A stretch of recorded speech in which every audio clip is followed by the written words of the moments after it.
What's going on? Young Bloomington here, and today we're going to talk about mental frames being the social construct of frame data. What do I mean by that? Well, let me show you by using this string that Yoshimitsu has, 3AN, right? On block, it's -6, and it has a follow-up, right?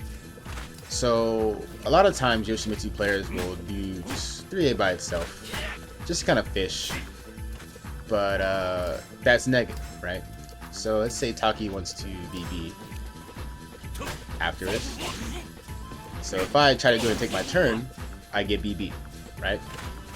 But here's the catch. With the follow-up, she is counting it, right? And so once I condition her to stop hitting buttons, I've now created mental frame advantage, right? So now I can do, if I do 3A and she does not press a button, technically it is not my turn, but the fact that she's respecting the follow-up allows me to take more than what I'm technically given through the actual numbers. Does that make sense? So like, now she blocks, I have the freedom to kind of move around. I have the freedom to create another mix-up with the grab. I could really do it again if I'm really scared. I can do 3A and backstab, 3A low kick, 3A into literally whatever you want, because you've created this social construct that you may or may not finish a string. Therefore, you have made a negative move plus. So let's apply this to a move that doesn't have a follow-up, like 2K, right? So how can we apply this, right? So 2K is -4 on hit. And so to prove that, I'm going to have her BB after she gets hit. I'm going to try to 2A, right? My I-12 gets beat, right? I don't have an I-10 out of crouch, so I can't create a clash, right? So how do we apply this to the situation, right? You can GI, right? You GI, you take your damage, and eventually after they get GI'd enough, these buff, after they get GI'd enough, they start guarding afterwards, right? And now, you have created mental frame advantage off of a -4 on hit move. You know, you've created this social construct that technically isn't real, but it's become real based off the actions that you've done, right? And so you can 2K and, you know, do the same thing. You have the same options as the other situation.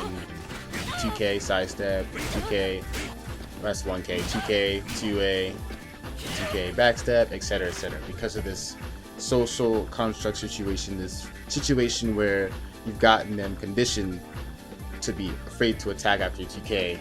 And so in a situation, you have initiative, while you're technically not plus, because of the way the opponent is allowing you to act, you are plus. Right? Does that make sense? And not only can this be done offensively, but this can be done defensively too. Right? This is the cool part, right? So most of the time, Taki like to use bomb, right, which is +2 on block, and they'll do something like this: